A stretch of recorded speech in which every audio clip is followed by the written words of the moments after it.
From the 1011 Now streaming studio, this is The Night Beat. Sponsored by Pella Windows and Doors of Lincoln. Good evening, I'm Danielle Shenk with your headlines for Tuesday, September 9th.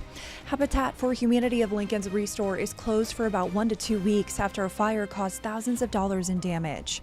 LFR says the blaze started in a dumpster Sunday and spread to the building's back garages, causing about $25,000 in structural damage and $175,000 in smoke damage. That's nearly enough to cover the cost of a full house, according to the nonprofit.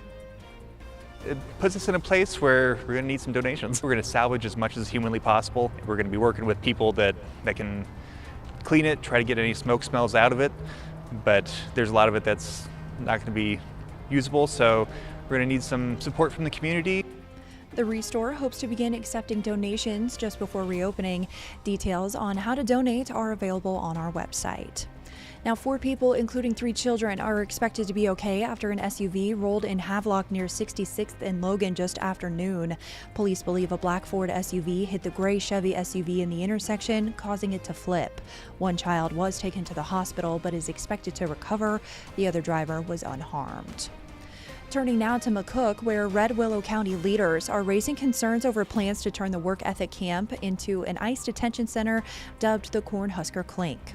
Officials say they've pressed Governor Pillen's office and state corrections officials for answers about safety, security, detainee transport, and the impact on schools and health services, but received little response. Now, documents obtained by our Omaha sister station show corrections officials provided feedback earlier this year, but the response was completely blacked out.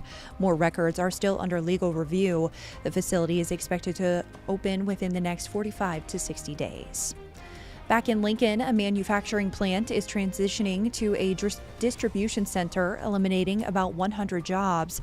Officials announced Monday the Neenah foundry plant will close December 31st and reopen January 1st, 2026.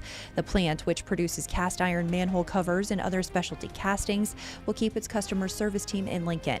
Company leaders cited market changes, including low-cost imports from India and excess manufacturing capacity as the reason for the shift. A new report shows homelessness in Lincoln has dropped significantly over the past decade. Adult numbers fell from 670 in 2012 to 334 in 2023, and children from 310 to 95. But local leaders say the work isn't done. For adults experiencing homelessness, that's often a co-occurring need that happens with both mental health and substance use challenges. For families, it could be domestic violence or other challenges. On average, we serve about 250 meals a day. There's guests here throughout the day doing their laundry, getting their mail, taking showers, talking to our case managers, and some of our other services. Now, Matt Talbot Kitchen is continuing its 29-year Huskers Helping the Homeless tradition, seeking volunteers and donations for their event next weekend. Now, speaking of the Huskers, Nebraska volleyball remains ranked number 1 in the ABCA national poll, and with all the hype surrounding the program, the team says they're focused on taking a step back and enjoying the process.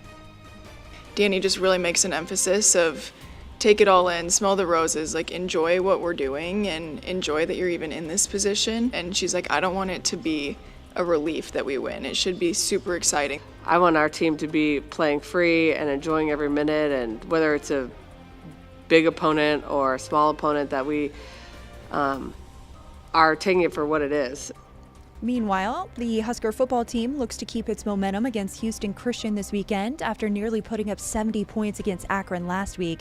Nebraska's offensive coordinator says the offense could still be cleaner. Our goal of scoring touchdowns 70% of the time for the second consecutive week was at 66, so we didn't meet our goal. Was I happy with how we responded at that point? Yes, I was happy with how we responded, and we did some really good things out there. Now, volleyball has 2 6 p.m. matches this weekend, Friday against number 22 Utah and Saturday against Grand Canyon. Football plays in between at 11 a.m. Saturday against Houston Christian. Now, lastly, the Lincoln Board of Education is naming John Scretta as LPS superintendent. Full details are on our website. Rounding out your night beat is a check of the 7-day forecast.